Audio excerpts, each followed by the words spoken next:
Hi everybody, welcome to Vanessa's van life journey.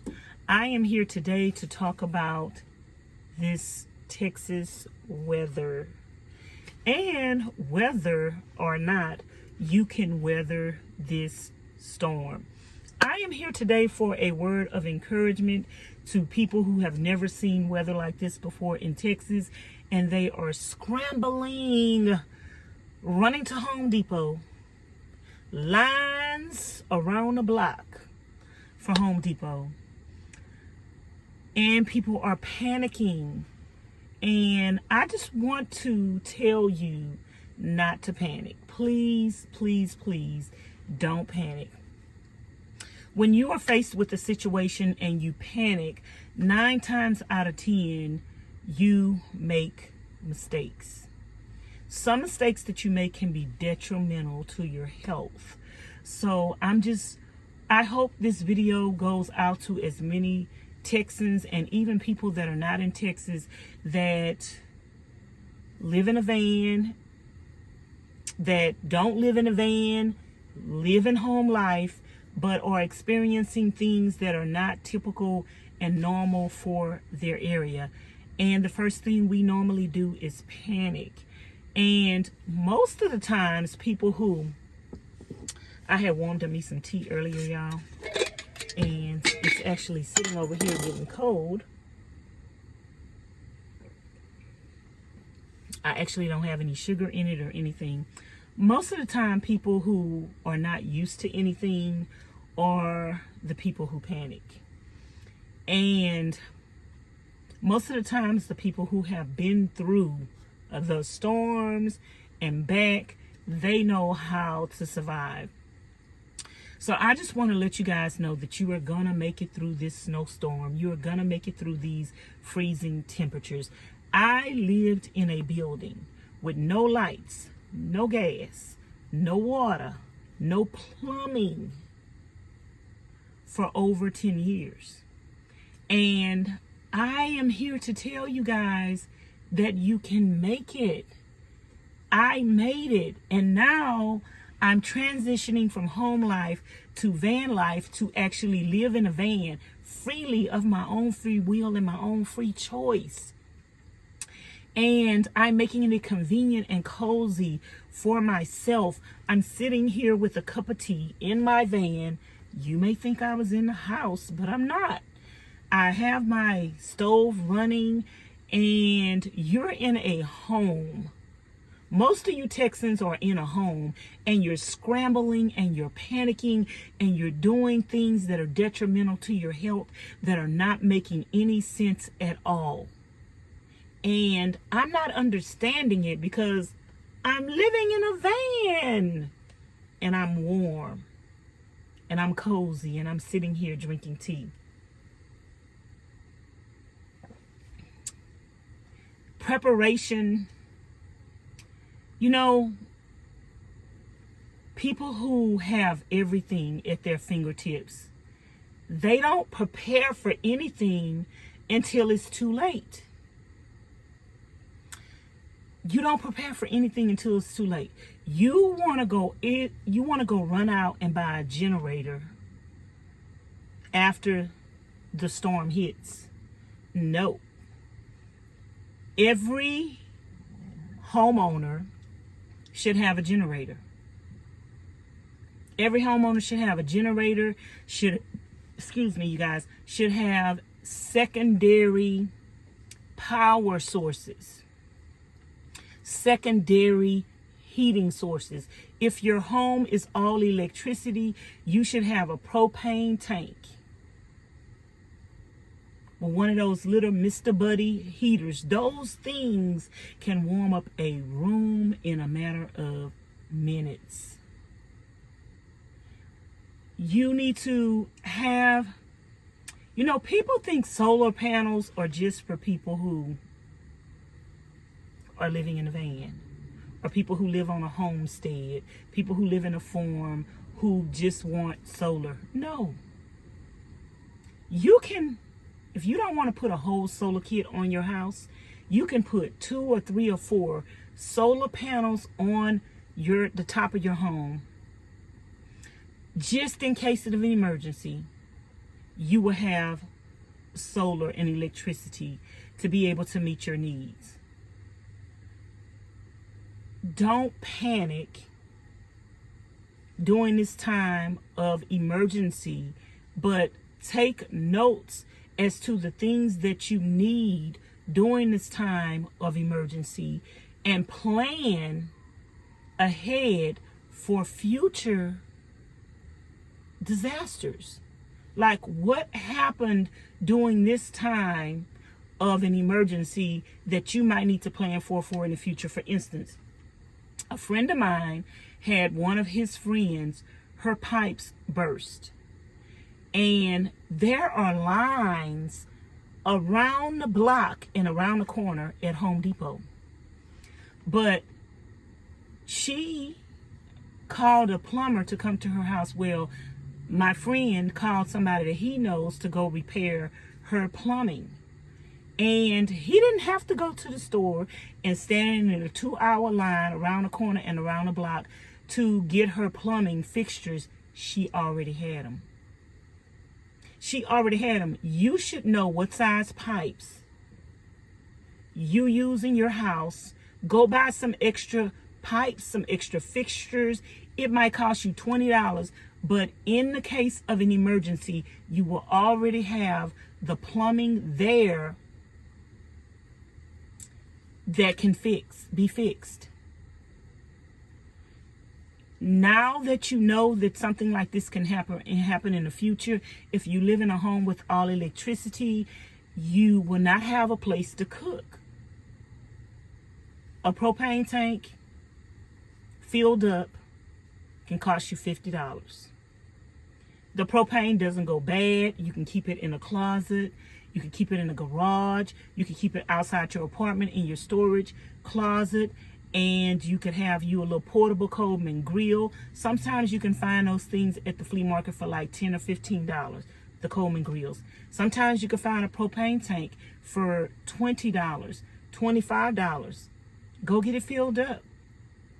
Keep those things on hand. That's stuff, people care so much about fashion, home decor, but the things that they really would need to stay safe in their home in a time of emergency, they don't invest in those things. They only care about superficial things. Now is the time to think ahead. Get you a couple of propane tanks. Get you a propane stove. Keep you extra water. Even if the water goes stale, it's in a gallon. Keep you extra gallons of water filled up at all times in your garage so that you can be able to flush your toilet. Even if the water been sitting there for years, does the toilet care that the water been sitting there for years?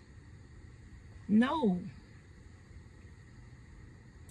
People look at preppers as if they're paranoid, as if they're schizophrenic, as if they're Looney Tunes. But preppers are smart, because I am sitting in a van with a way to cook and lights, and the people in my apartment complex did not have lights or a way to cook for 3 days. They still don't have water. They have lights. Now they don't have water. So I just want you guys not to panic. I want you to know that you're going to make it through this situation. I want you to not do something that is unwise and a detriment to your health. It's just a little, y'all, it's so weird because I'm not a cold-natured person. I can't stand the cold. I hate the wintertime. I am a Texan, and I am black on top of that. Most black people, we can't stand the cold weather. I can't stand the cold weather. But during this time, I am less cold than our regularly 50-degree weather. I would be freezing right now during our regular weather. But I want to tell you guys to bundle up, layer up, Wear more pair of socks than normal if you have to keep your feet warm, especially at night when you go to bed. Put on 2 or 3 pair of socks. Put your children on 2 or 3 pair of socks. If you need to sleep with a hoodie on at night and pull it down over your ears, do it. It's better to put on more layers of clothes than to run carbon monoxide inside your house or gas inside your house or sit inside your car to try to stay warm. Bundle up, get under blankets, gather all the blankets. Maybe during this time of a state of emergency, everybody in the home needs to sleep in one room. Get in one room, make some tents with the blanket, make it fun, make it camping out in a house, and bring all the blankets and all the pillows and all the coats and all the gloves and all the socks in one room, and you guys sleep in that one room. And canning, now let me tell you something about canning.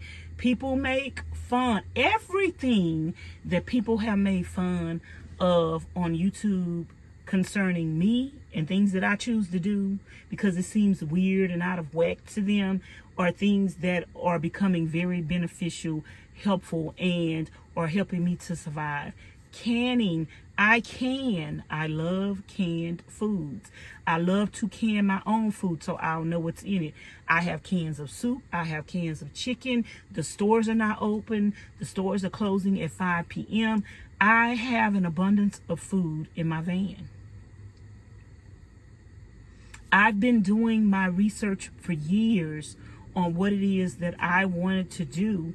And now it's not just coming to fruition that I'm able to do it, but now it's actually becoming a necessity. Like, man, God had you preparing for this for a reason, because you actually need this. You have the knowledge of canning. You have the knowledge of surviving. You have the let me tell you something.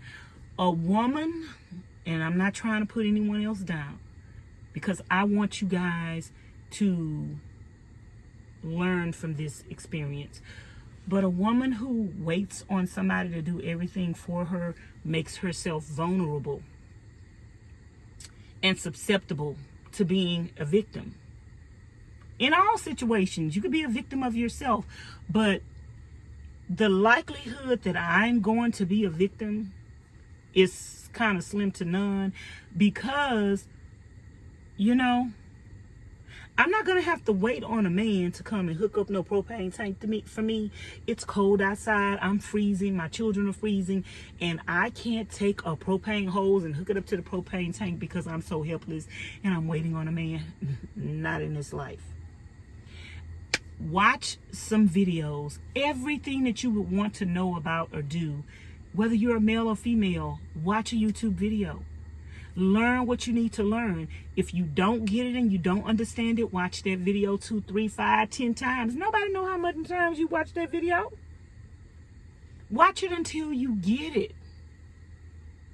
Half the stuff that I know how to do, I just figured it out. I'm just gonna mess with it, play with it, figure it out, go to an expert, go somewhere and ask questions and get the knowledge that you need. And once I understand it to the capacity that I could explain it to someone else, I'm going to make a video about it, because my level of understanding is elementary.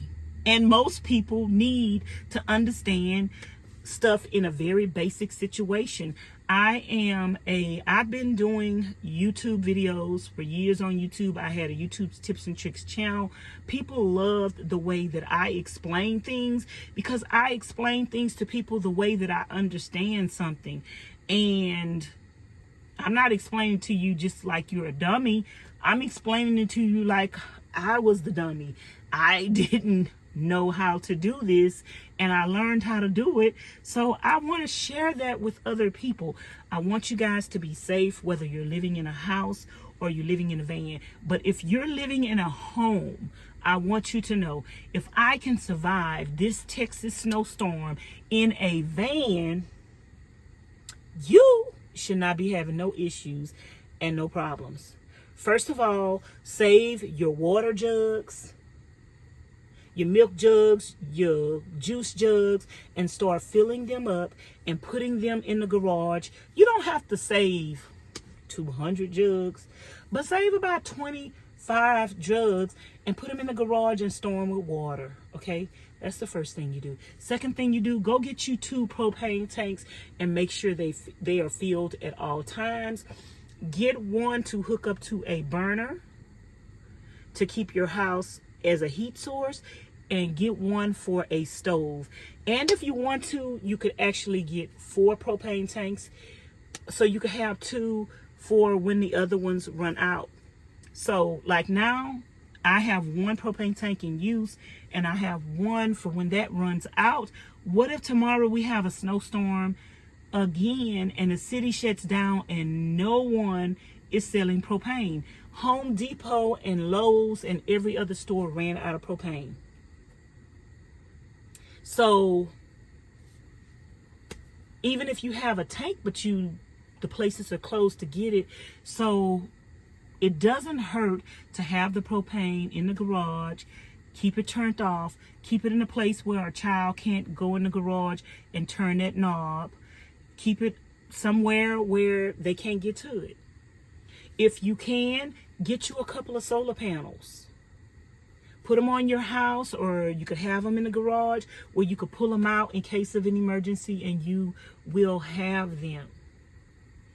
Like being self-sufficient and non-relying on the system, because the system has flaws and it fails. Nature will come and take its course and knock everything out of the water that man thinks he has control over.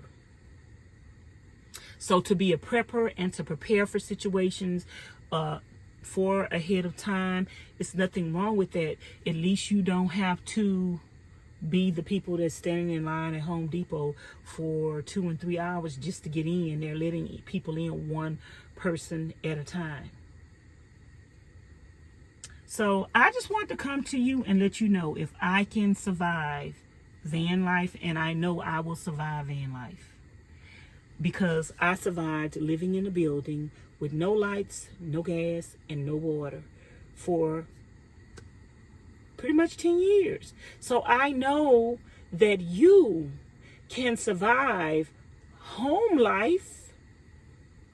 I did it. Let me tell you guys some more tips. When it rains,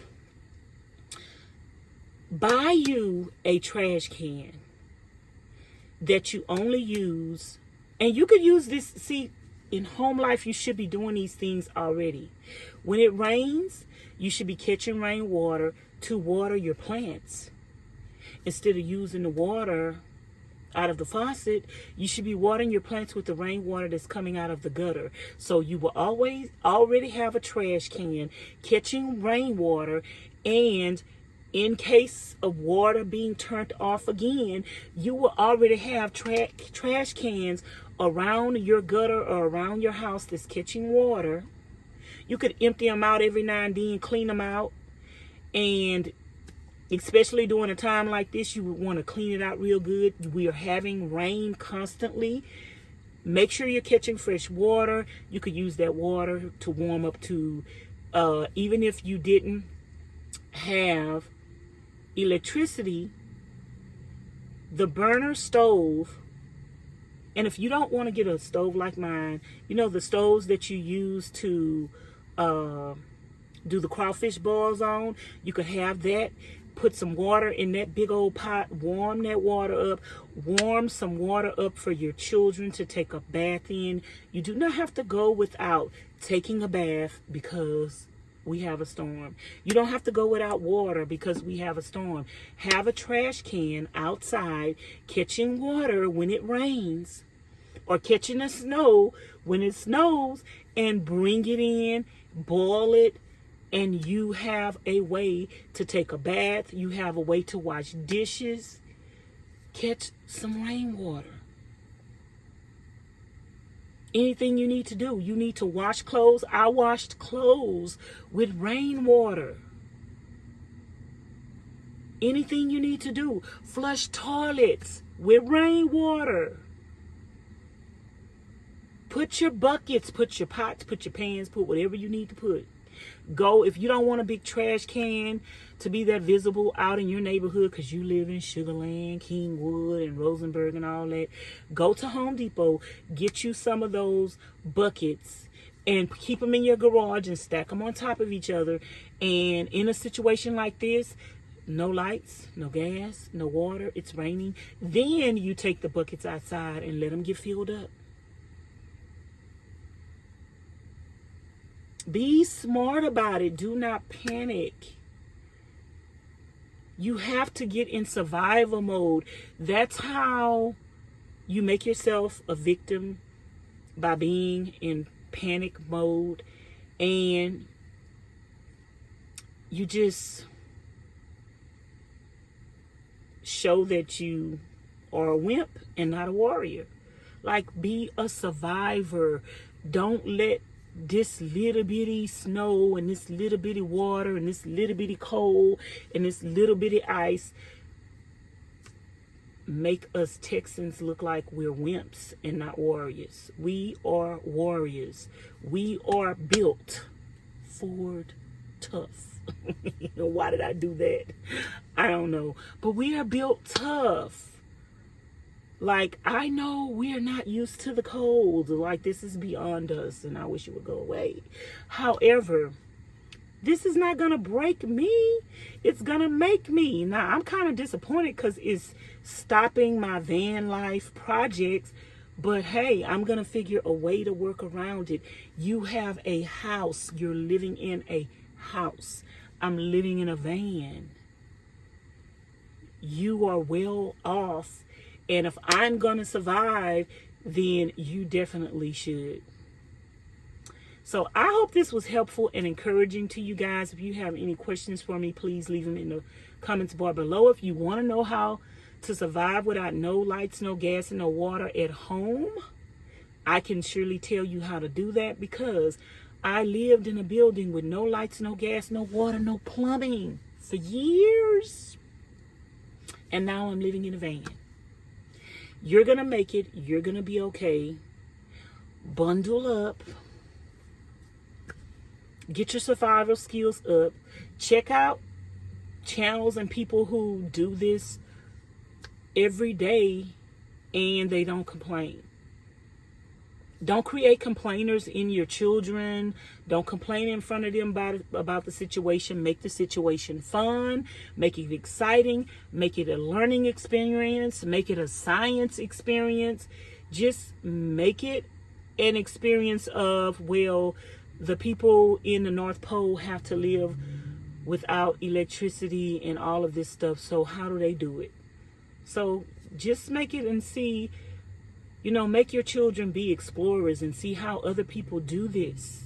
We're in a position now where we could see how other people live in other parts of the country when this happened to them multiple times a year. And just don't be a complainer. And that's all I have to say, y'all. So I'll talk to you guys later. Again, please subscribe to this channel if you haven't already. Hit the notification bell if you haven't already. And after you hit the notification bell, you have to hit always to be notified each and every time I upload a video. And please converse with me in the comments bar below. Let me know what you think about these tips. Let me know if you have any other questions about, you know, surviving. Pretty much just surviving. I will survive. I will survive. Can I hear you saying it? You're going to survive. And there are going to be some videos down below that you can watch. And I'm doing a van build. I'm building out my van. If you want to watch those videos, click on the playlist, van build, and you can see back to back to back how I am building out a van and surviving and going to survive, traveling around the country and still having the conveniences of home. Bye now. Thanks for watching.